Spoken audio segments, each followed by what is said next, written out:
Hello there. This is a video regarding the HP LaserJet 2300 series of printer, and specifically about the problem with duplexing multiple page projects. Specifically, this is a rather interesting issue because it involves the magnetic solenoids that are inside the printer and a issue with the adhesive that holds the noise-reducing bumpers in place here. Now, I'm not going to necessarily talk about how to get the printer to this state. There are plenty of guides available online for that, but this is just to talk about how to fix the issue with duplexing and jamming problems. So, what I want to point out here is that this printer is probably at least 5 or 6 years old. I don't know the exact date, and it was brought into us because it was jamming. Basically, these solenoids here help hold the gears in place. Sorry if that's a little bit blurry there. I'll try to back it out a little bit. Anyway, so these gears get held back and forth by these solenoids, which are little magnets down here. Now, originally, when HP sells these, there's a little tiny bumper that basically prevents that noise there. But over the years, that bumper gets worn down, and then all that's left stuck on the metal is just the adhesive that originally held the bumper in place. And you can already probably tell where I'm going with this. What happens is that the adhesive just causes this little metal armature to stick in place, and then because printers depend on millisecond or less time differences, obviously everything goes downhill from there. So if you watch what happens here, basically when I release this, it should snap back right away, but if it sticks hard, you see how there's a delay when I release my finger from that. That's what's causing the printer to jam. The one that causes the duplex problems in particular, I think, is this one, which has the exact same problem as the other ones.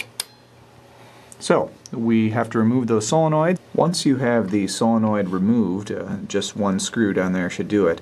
What you can do is remove the spring from the solenoid that holds the armature in place. And yeah, just to try to turn this into the light here, you can already see that there's all kinds of black gunk caked on the top and bottom there. That's the remainder of the bumper. So here's a bumper right there. And there might have been a little bit of one up there at the top as well. So here and here, we need to just get all of that stuff just rubbed completely off. You can replace it with something, maybe wrap some string or some sort of non-adhesive method, but really, for a printer this old, I'm just going to choose to leave it completely uncovered. It might make a little bit more noise, but at least we can be assured that this problem isn't going to happen in the future. So we go find some rubbing alcohol and a tissue and go to work on it. So as you can see here, we've removed all of the adhesive from the armature of the solenoid, and we've also taken it off the body of the solenoid. We can see how clean that is right there. No more of that black adhesive. Now, while I was doing this, I looked online, and it seems that, contrary to what I said previously, what we do want to do is actually take some kind of piece of plastic or some sort of magnetic resisting stuff and just stick it back on the place where the adhesive used to be. The reason for that is that a lot of times people just clean that off like I was planning on doing, and they don't replace it, and then there's a problem with residual magnetism from the solenoid. So it fires, it causes the metal to still be slightly magnetic, and then you have the same jamming and timing issues because, once again, all it takes is a microsecond of delay and then the printer will jam. So what I'm going to do is I'm just going to stick a little piece of tape back onto there, and I probably can't do that while I'm holding the camera, so I'll just demonstrate again when it's back. Now, as you can see, that's what it looks like with my little gray piece of electrical tape stuck on there. Now you can go ahead and put the spring and the screw back into the solenoid and hook it back in. Just be very careful when putting the spring back on there, because I would suggest doing it from this angle here, otherwise that spring is going to try to act like a rubber band and shoot off into far corners of your office, which has already happened to me twice now, so just be careful when hooking that back on. Now, even though it doesn't have to be done, I've also removed the tray 1 and tray 2 solenoids as well to prepare to clean them. Yeah, you can see how much crud is on there. Try to zoom in a little bit.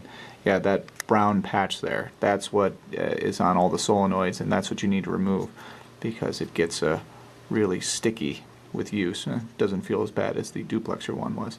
But yep, that is the main cause of the sticking issue. So we'll get those cleaned off and hopefully things will work.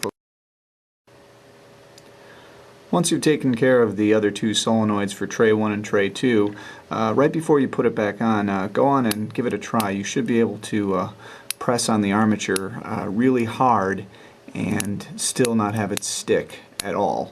So that should mean that, of course, the adhesive, thanks to the little electrical tape I put on there, it's not going to pose a problem, and we're not going to have any issues with residual magnetism either.